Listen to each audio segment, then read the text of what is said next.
Gente, hoje eu quero começar falando e já caminhando para aquilo que vai dar o tema para o nosso encontro de hoje e o encontro de amanhã, que é para falar agora um pouco sobre a cristologia na mensagem apostólica, tá?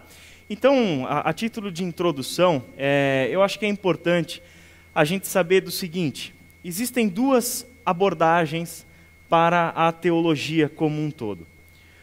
Uma delas é a chamada teologia sistemática, né? Acho que todos vocês já devem ter ouvido esse nome em algum contexto. Teologia sistemática. E a outra abordagem é a teologia bíblica.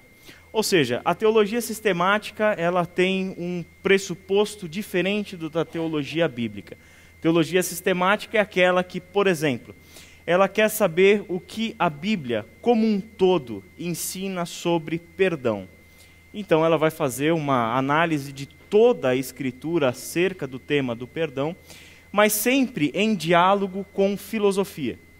Teologia sistemática sempre tem um pressuposto filosófico, sempre mantém uma relação de pergunta e de resposta com a filosofia, tá? Nada disso foi diferente, nada disso foi inovador, por exemplo, no segundo século da era cristã, quando os primeiros pensadores, né, e aí tem aqueles nomes todos complicados que a gente mencionou lá rapidinho na segunda-feira, aqueles pensadores estavam em diálogo com a filosofia do tempo deles. Tá? Uma das coisas que a gente vai ver é que o título Logos, aquele título atribuído lá a Jesus em João capítulo 1 e algumas outras passagens, são 5 vezes que aparece nos textos de João o Logos, né, que é um nome atribuído a Jesus, que é verbo, palavra e tal. Ele sempre foi, no segundo, no terceiro, no quarto, quinto, sexto, sétimo século, interpretado à luz da filosofia grega, né? Ou seja, é sempre usar a filosofia como uma chave de leitura para o texto sagrado. Isso é basicamente a tarefa da sistemática. É por conta disso que se entrou em inúmeras controvérsias ao longo do tempo, tá? Um outro pressuposto é o da teologia bíblica. Ou seja, a teologia bíblica ela não quer dar respostas finais, ela não quer ser definitiva e abrangente sobre todos os assuntos. A teologia bíblica ela é mais descritiva do que especulativa. Teologia sistemática ela tem aquele campo para viajar um pouco mais. A teologia bíblica ela é mais centrada no chão das Escrituras. Ela está mais preocupada em descrever o que a Bíblia diz, aqui por autores, por livros, etc. Ou seja, o que Paulo ensina sobre o perdão, o que João ensina sobre o perdão, o que o livro dos Salmos ensina sobre amor, entende? Então a teologia bíblica ela é mais centrada na mente do autor, no livro em questão, do que a teologia sistemática, tá? Então o que eu quero fazer daqui para frente, basicamente com vocês, é uma análise da cristologia, mas agora mais voltados para a teologia bíblica propriamente dita. Ou seja, é entender o que a gente encontra nas Escrituras acerca do Cristo. Então a gente não está procurando respostas definitivas. O que a gente procura são as várias imagens de Cristo que foram dadas para nós nas Escrituras ao longo do tempo e começando desde lá do passado, como vocês já viram na terça-feira com o Fábio, quando ele falou sobre as profecias messiânicas, a esperança do Messias que o povo tinha, né? Toda aquela questão da vida de Jesus ao longo do tempo e como as profecias foram se cumprindo na pessoa de Jesus. Ou seja, a gente está interessado em descobrir essas imagens, o que a Bíblia nos diz, o que a Bíblia nos mostra sobre a pessoa de Jesus. Então, como ponto de partida, a gente vai falar um pouco sobre qual era a cristologia ou o que pensava-se sobre o Cristo na mensagem dos apóstolos, que basicamente começa para nós e começa a ser registrada para nós no livro de Atos dos Apóstolos. Para isso aí tem na apostila de vocês. Vocês já acharam aí, não? Tá? Que página que está? Página 6 da apostila de vocês. Para a igreja primitiva, o testemunho da ressurreição de Cristo é inseparável da pessoa de Pedro, como sendo o primeiro a ver o ressurreto. Desde lá da antiguidade, os homens já tinham a tendência de tomar o lugar que originalmente era das mulheres, né? Então a gente sabe que pelos evangelhos, as primeiras testemunhas da ressurreição de Jesus foram as mulheres e não os homens, né? Só que quando Paulo vai falar da tradição da ressurreição, ele vai falar que Jesus apareceu primeiramente a Pedro, né? E as mulheres, né? Onde é que foram parar? Né? Então o pessoal acho que estava meio envergonhado do fato de que enquanto os apóstolos, enquanto os discípulos, estava todo mundo lá morrendo de medo, enfiado no porão da casa de alguém, as mulheres é que foram lá até o túmulo, levar até o corpo de Jesus, estavam esperando, obviamente, não a ressurreição, mas foram lá para perfumar o corpo, para prestar suas honras e etc. e tal. As mulheres é quem foram lá sem temer nenhum tipo de afronta, nenhum tipo de ataque por parte daqueles que haviam prendido e mandado matar Jesus. E os caras estavam lá, escondidos, morrendo de medo, né? Então, existem esses dois relatos bíblicos para nós, e eu acho que isso é importante a gente saber. Os evangelhos deixam claro para nós que as primeiras testemunhas da ressurreição foram as mulheres. Só que, por um outro lado, a gente sabe que entre os discípulos, Pedro tem um destaque nessa questão. Por que Pedro? E por que essa figura de Pedro é importante para nós? Durante todo o ministério de Jesus, o apóstolo Pedro sempre foi aquele que esteve mais próximo de Jesus. Ele sempre ocupou uma posição de liderança entre os 12. E essa posição de liderança manteve-se mesmo depois da ressurreição e da ascensão de Jesus. O apóstolo Pedro sempre se manteve como o líder, como o chefe, entre aspas, dos 12 e assim por diante. Isso provavelmente tem a ver com o seu jeito de ser, com o seu perfil e etc. Só que a gente sabe que, de alguma forma ou de outra, a tradição sempre manteve isso para nós. Manteve Pedro como sendo o primeiro ou um dos primeiros discípulos de Jesus a serem chamados, e aquele discípulo que esteve com Jesus ao longo de todo o seu ministério, nos momentos críticos e pontuais do ministério de Jesus, como a gente vai ver um ou outro aqui hoje, é Pedro quem está presente, né? Pedro é sempre quem está falando coisas e dando mancada, né? Pedro nunca dá uma dentro, né? É interessante só que não dá uma dentro, só que pelo menos ele está lá para falar. Né, ele nunca se acovarda e nunca se omite e tudo mais. Não, ele fala, por mais que erre, mas fala. Né? Então a gente muitas vezes tem esses alunos no seminário. Né? Aquele que você pergunta, ele sempre responde. 90% das vezes está errado, mas pelo menos a gente dá o crédito porque ele realmente responde, tenta responder e não tem o orgulho dele, né? Não vou ficar quieto porque eu não sei se está certo. Não, ele fala. Pedro era mais ou menos esse tipo de aluno para Jesus. Estava sempre falando, se colocando em situações delicadas. Né? Lembra da história lá do Senhor, que eu tenha contigo? Ou seja, eu quero andar sobre as águas como o Senhor está andando. Né? E aí a gente se pega lá na questão, mas ele não teve fé. Queria ver você lá no mar. Né? Queria ver você ter a coragem de chegar para Jesus e dizer o seguinte, eu também quero andar na água. Né? Porque nenhum dos outros foi fazer isso, mas ele foi. Né? Então você tem esse Pedro sempre presente nos pontos mais marcantes do ministério de Jesus. E talvez o mais marcante que a gente conheça, e que todos nós sabemos bem dessa história, era justamente quando Jesus foi preso, e ali acontece aquele drama todo de Pedro. Quando Pedro nega o seu Senhor, quando Pedro nega o seu mestre, como o próprio Jesus já havia avisado para ele. Né? Só que em seguida a gente tem aquele profundo arrependimento de Pedro. Né? Lucas narra isso de um jeito muito bonito, né? Literariamente. Ele diz que os olhos de Jesus se cruzaram com os olhos de Pedro no momento em que o galo cantou pela terceira vez. E ali o que ele descobriu? Que o galo cantou, pela terceira vez que ele havia negado, e que ali ele chora amargamente. Que Pedro cai em pranto e ele cai na real e ele percebe o que ele fez. Né? Ou seja, aquele mesmo Pedro que tem esse ímpeto de estar com o mestre, de fazer as coisas pelo mestre, de querer o melhor para o mestre, de querer aprender mais do mestre, o que a gente percebe?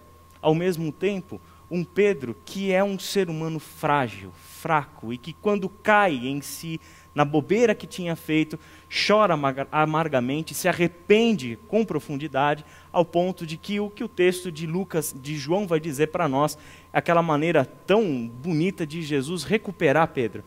Né? Olha, Pedro, em outras palavras, você me ama, você me ama, você me ama, lembra dessa história? Né? E aí ele chega e fala, olha, apacente as minhas ovelhas, cuide das minhas ovelhas, entende? Ou seja, eu ainda boto confiança em você. Eu ainda creio em você, eu ainda acredito que você é a pessoa que pode liderar esse grupo depois da minha saída, né? E depois, em Atos dos Apóstolos, é exatamente o que a gente vê. Um Pedro já restaurado pelo Senhor, um Pedro cheio do Espírito Santo, e que ali ele toma a dianteira, e até o capítulo mais ou menos 12 do livro de Atos, ele se mantém sempre na liderança da igreja de Jerusalém, até que por motivos de força maior ele é obrigado a sair de Jerusalém, e quem assume essa posição de liderança é Tiago. Só que Pedro sempre então se mantém para nós como essa fortaleza. Não é à toa que Jesus deu para ele esse nome. O nome dele, né? Esse apelido que Jesus dá para ele: você é uma rocha, você é uma pedra, Pedro, né? Simão, você é uma pedra. Jesus já via nele essa fortaleza como pessoa. Você é alguém em quem eu posso contar. Quer dizer, tem muita coisa dessa pedra que ainda precisa ser lapidada, precisa ser acertada, mas eu boto fé em você, confio em você, né? Então Jesus o tempo todo está junto de Pedro, e não é à toa, então não é por um acaso que essa tradição sobre a ressurreição sempre coloca Pedro como um personagem central. Agora, você imagina só a situação de Pedro durante o período em que Jesus estava sepultado. Você imagina a cabeça desse Pedro como é que estava? Eu traí ele, ninguém esperava a ressurreição. Ninguém esperava, ninguém imaginava que ela realmente fosse acontecer, né? Eu traí ele, ele morreu, e agora? Entende? Dá para entender o porquê que quando ele fica sabendo de uma possibilidade de ressurreição, ele sai correndo para ir descobrir se tinha acontecido mesmo ou não. Entende? Essa tradição é muito importante. Para Pedro isso teve um peso muito grande.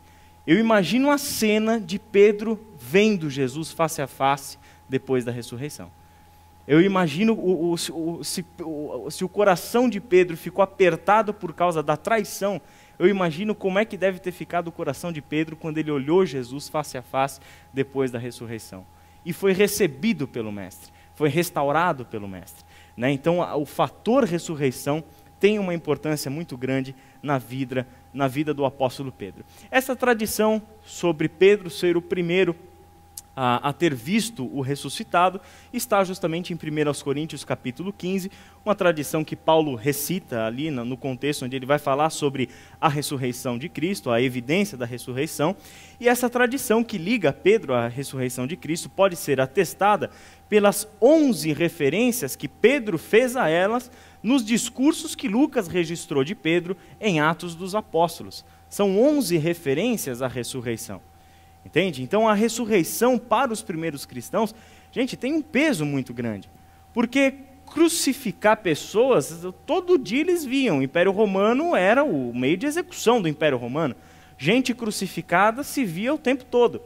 Agora, a gente que tinha voltado à vida depois de uma crucificação, isso era um feito inédito, isso era uma coisa interessante, né? Então isso tudo teve um peso muito grande para a mensagem apostólica, né? O fato de que olha, as palavras dele, tudo aquilo que a gente mencionou até ontem sobre a obra de Jesus, quer dizer, não ficou nas palavras, ele disse que ressurgiria e ressurgiu.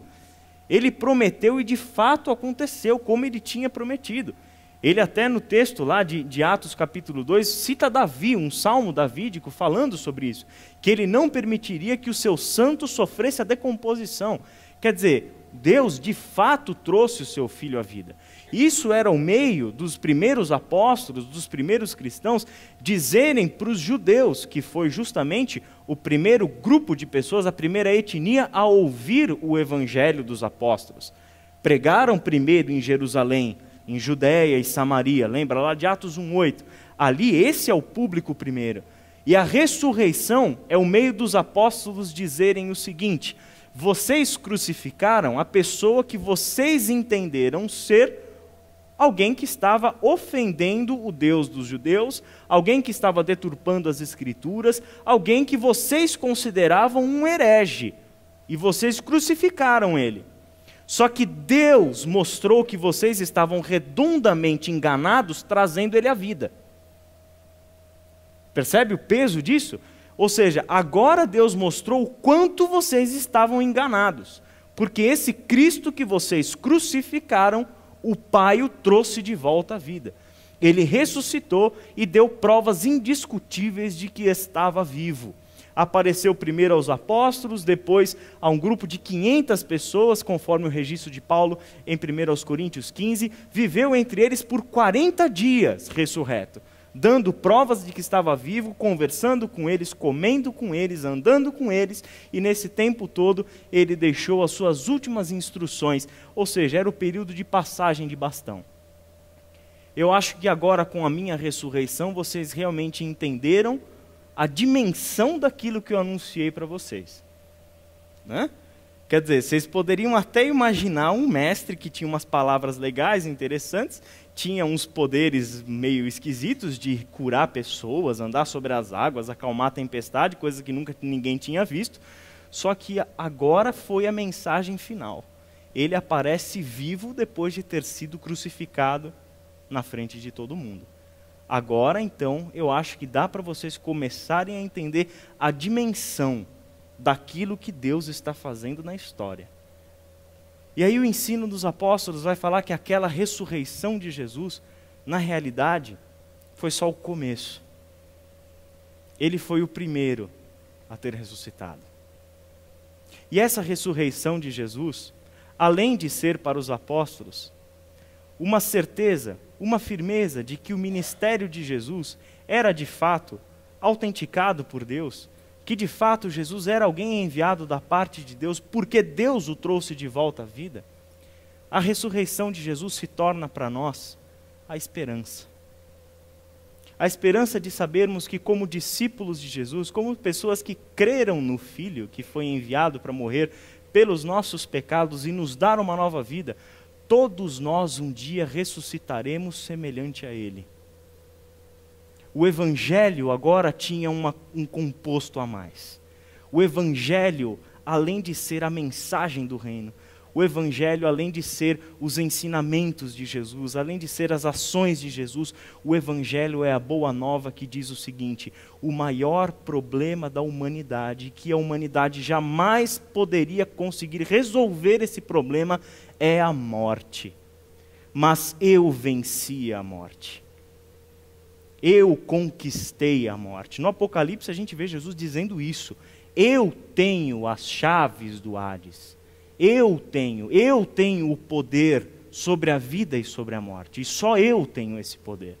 A vida de vocês está na minha mão.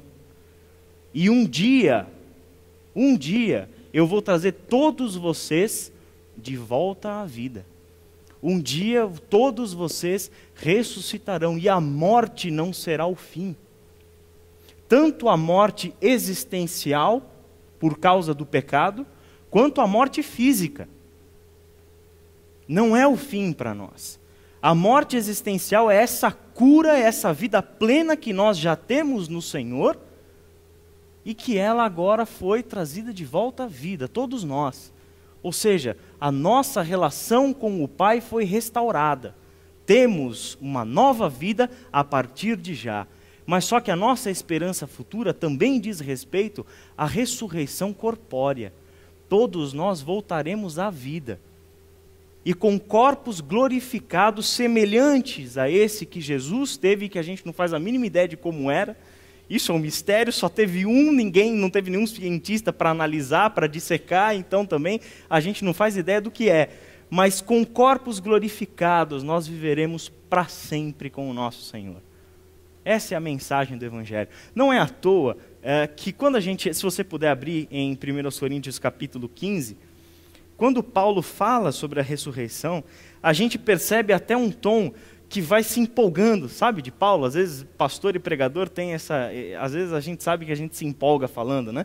Porque realmente é um negócio que mexe com o nosso coração. E parece que Paulo tem um lance assim que está mexendo com o coração dele, e quando ele chega lá no finalzinho do capítulo 15, ele diz um negócio muito interessante, que é uma citação, e que novamente a gente vê Paulo reinterpretando o seu Antigo Testamento, as suas escrituras, à luz de Cristo, e ele cita lá o texto de Oséias, e no versículo 55, 54 e 55, para ser mais completo, ele diz o seguinte: quando, porém, o que é corruptível se revestir de incorruptibilidade, e o que é mortal de imortalidade, então se cumprirá a palavra que está escrita: a morte foi destruída pela vitória.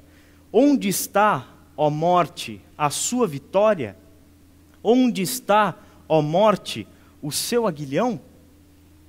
Percebe? A ressurreição de Cristo é a nossa maior esperança, porque a gente sabe que o evangelho no qual cremos é o evangelho que também um dia nos trará de volta à vida, mas uma vida totalmente nova.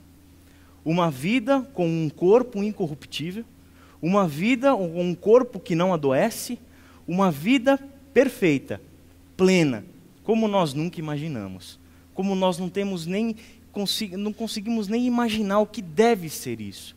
Um corpo incorruptível, uma vida totalmente nova, plena, perfeita, onde você não vai ter mais choro, onde você não vai ter mais dor, onde você não vai ter mais nada que possa te causar algum desconforto, algum dano.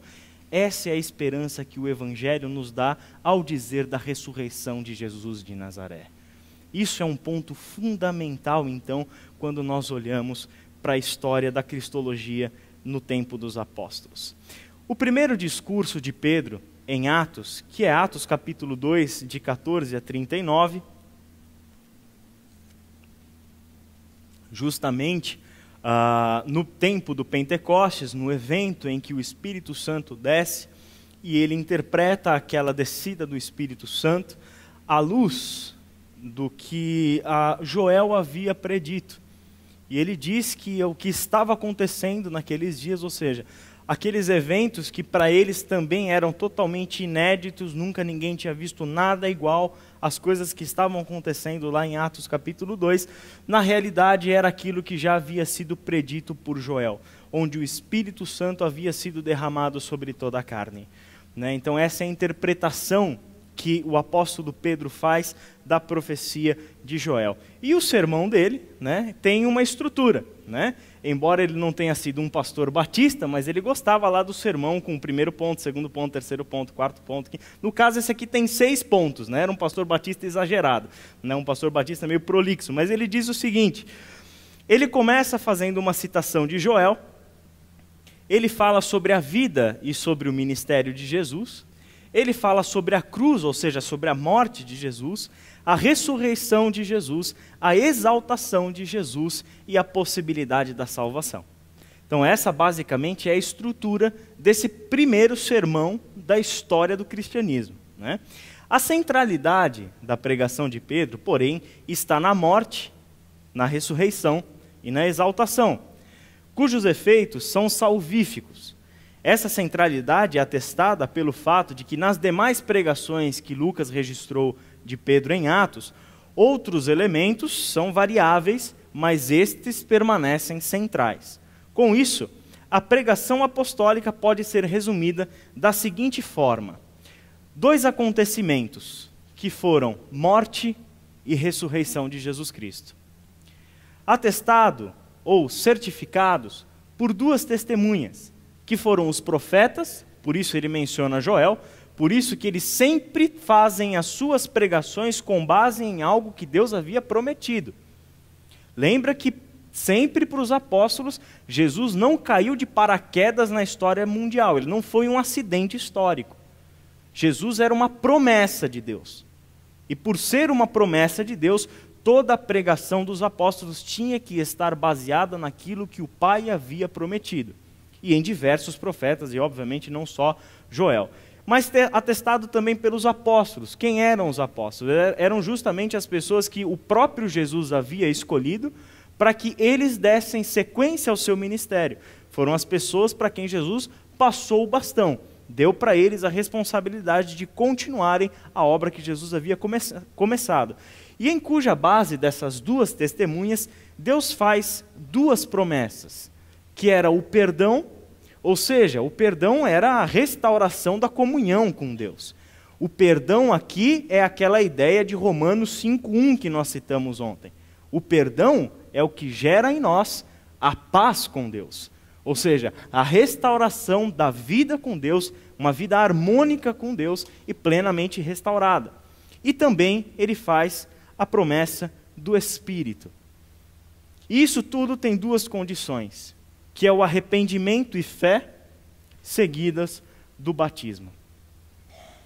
Duas condições. Então, 2 acontecimentos, 2 testemunhas, 2 promessas e 2 condições. Né? Interessante é porque o texto de Atos, o mesmo texto de Atos, chama Pedro de iletrado. Né? Uma pessoa sem estudo e etc e tal. Olha o sermão que ele faz. Olha a lógica que esse sermão tem. Olha a amarração perfeita que esse sermão tem. Você percebe que existe algo além do ser humano propriamente dito nessa história. O fator Espírito Santo já faz toda a diferença aqui. E é interessante que foi exatamente por essas pessoas que Deus decidiu se revelar na história. Confundiu todo mundo. Porque agora, esse pescador iletrado estava lá fazendo esse anúncio diante de toda a comunidade de Israel, diante dos líderes dos sacerdotes, diante dos mestres da lei, e fazendo essas argumentações. No poder de quem? No poder do Espírito Santo, só tem essa explicação. Talvez ele, por si só, não teria a mínima capacidade e condições de fazer uma argumentação como essa. Mas o Espírito Santo que habita em nós, o Espírito Santo que é o Deus que habita em nós, faz toda a diferença na hora em que nós abrimos a nossa boca para confessarmos acerca de Jesus Cristo. John Stott tem uma frase muito interessante sobre essa estrutura, sobre esse sermão apostólico. Ele diz o seguinte: nós não temos a liberdade de amputar esse evangelho apostólico proclamando cruz sem ressurreição, ou referindo-nos ao Novo Testamento, mas não o Antigo, ou oferecendo o perdão sem o Espírito, ou exigindo fé sem o arrependimento. O Evangelho apostólico, o Evangelho anunciado pelos apóstolos, que agora sim inclui a ressurreição como um fator determinante, só é completo e só é entendido se todas essas coisas, se todos esses elementos estiverem juntos na sua mensagem. Isso significa que Jesus é histórico, ou seja, ele realmente viveu, ele realmente morreu, ele realmente ressuscitou e ascendeu ao palco da história. Ele é teológico, ou seja, a sua vida, sua morte, a sua ressurreição e a sua ascensão tem significado salvífico. É por meio de tudo isso que nós podemos ser salvos. E Jesus é contemporâneo. Ou seja, ele ainda vive e está entre nós. Ele reina hoje plenamente para conceder a salvação àqueles que respondem ao seu chamado. Isso é um ponto muito importante, porque isso não é de se espantar. Para muitos teólogos já da modernidade, a ressurreição de Jesus é um mito. Não sei se alguém já tinha ouvido um negócio desse. Entre não cristãos, tudo bem, mas entre teólogos cristãos, isso deixa a gente um pouco espantado, mas é verdade. Muitos teólogos cristãos da modernidade, tentando adequar a sua mensagem ao ouvido moderno, que jamais poderia aceitar uma realidade de ressurreição como um evento histórico, decidiram proclamar uma mensagem onde não, olha, foi só a morte, tal. A ressurreição é um negócio de fé, a ressurreição é só um negócio assim, para dizer que é um encontro existencial, assim, entre eu e Deus, etc. E tal. Sabe, dá aquela suavizada na mensagem para o ouvido moderno poder entender melhor. Para por aí. Ressurreição, se não for entendida como um evento histórico, não tem o menor sentido.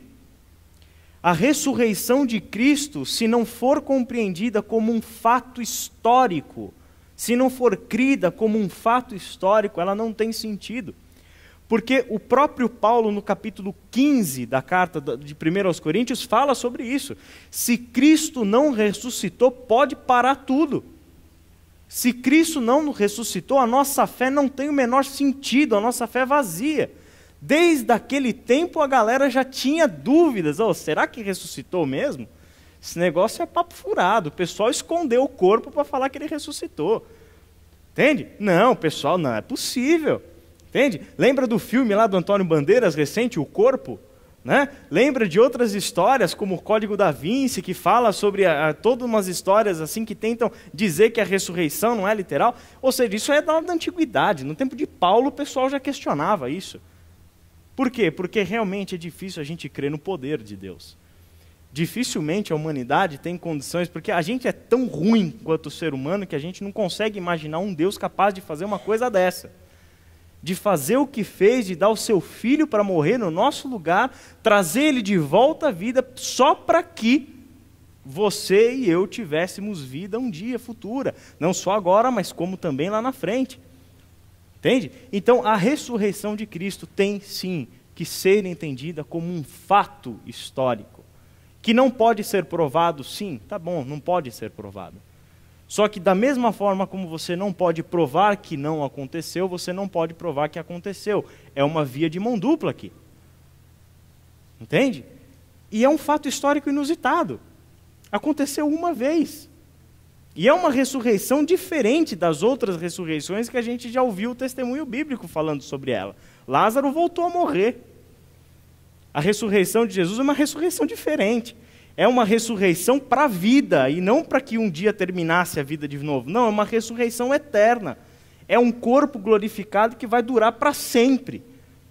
E isso talvez seja um ponto importante e difícil compreensão para nós cristãos de hoje. Jesus, hoje, tem esse corpo. Jesus não voltou a ser um espírito com Deus. Jesus hoje reina em algum lugar, ele está, mas ele tem um corpo físico conforme o que ele ressuscitou. E esse é o corpo que ele vai viver com a gente por toda a eternidade. E um dia nós teremos um corpo semelhante ao dele. Entende? Isso é um mistério que a gente tem, né? Mas só que quando você vê o encontro de Paulo, ele chama de Senhor, ele discerne uma pessoa. O que você vê, a visão de João no Apocalipse, ele vê uma pessoa, ele descreve cabelo, ele descreve corpo, tronco, pernas, ele descreve uma pessoa. Ele vê uma pessoa. E esse é o Cristo que hoje vive. É o Cristo que não perdeu a sua contemporaneidade. Não é o Cristo que ficou lá somente na tradição da ressurreição. É o Cristo que está vivo, com o mesmo corpo que se apresentou a Tomé, que se apresentou a todos os discípulos. Portanto, o fazer teológico acerca da cristologia deve contemplar a história de Jesus Cristo, as implicações dessa história e a contemporaneidade de Jesus. Isso é um ponto fundamental. Não existe cristologia que não consiga, ou pelo menos não existe uma cristologia correta e completa sem contemplar a história de Jesus Cristo e a historicidade de tudo que os evangelhos nos contam. Não existe uma cristologia certa sem levar em conta as implicações dessa história. Nós fomos salvos, nós estamos sendo discipulados por causa disso. E também não existe cristologia completa sem levar em consideração o fato de que Jesus vive e está entre nós. Vive e tem um corpo físico semelhante ao nosso, um corpo glorificado, obviamente com diferenças em relação ao nosso. Mas pelos registros que a gente tem, é um corpo que não muda muito assim. Muda na sua essência, talvez alguma outra coisa. Os evangelhos mostram lá um Jesus atravessando uma parede, uma porta, um negócio meio misterioso assim, mas ao mesmo tempo Jesus que pôde ser tocado, que comeu com os seus discípulos. Se comeu é porque sentiu fome e por aí vai. Se o pessoal estava preocupado se no céu ia ter comida ou não, pode ficar tranquilo que vai ter comida. Pelo que a gente vê nos registros, Jesus sentiu fome e com certeza a gente vai comer o peixinho e o pão lá, que nem Jesus comia, né? Para tanto, a análise dos títulos cristológicos, tanto os usados pelo próprio Jesus, quanto aqueles que a igreja foi lhe atribuindo no desenvolvimento do pensamento da cristologia entre os primeiros cristãos, são aqui para nós de fundamental importância. Esses títulos cristológicos, vocês já viram, por exemplo, o Fábio falando sobre o Messias, sobre o Cristo na terça-feira. Ou seja, isso é um exemplo, a gente vai até tocar um pouquinho nesse assunto para a gente recordar. Esses títulos, na realidade, eles começaram a ser atribuídos à pessoa do Messias muito antes de Jesus vir ao mundo. Porque quando os profetas falaram acerca do futuro, da chegada do reino, da nova aliança e etc., eles utilizaram títulos messiânicos. né? Títulos. Esses títulos eram carregados de significado. Esses títulos tinham o propósito de dar identificações para essa pessoa que Deus traria ao mundo. Da mesma forma, Jesus utilizou título para si mesmo. Ele se chamou, ele usou título, ele se identificou com o título cristológico. E da mesma forma, os primeiros cristãos, depois da ressurreição e ascensão de Jesus, no desenvolvimento do pensamento cristão e no labor lá, missionário, teológico, de redação de cartas e etc., esses primeiros cristãos começaram a dar novos títulos a Jesus. E esses títulos, então, é o que deve ocupar o nosso trabalho agora. Posso parar agora? Vai ficar muito ruim se parar agora? Não? O cafezinho é bem-vindo nesse momento? Tá? Então a gente para agora e depois do nosso intervalo a gente continua.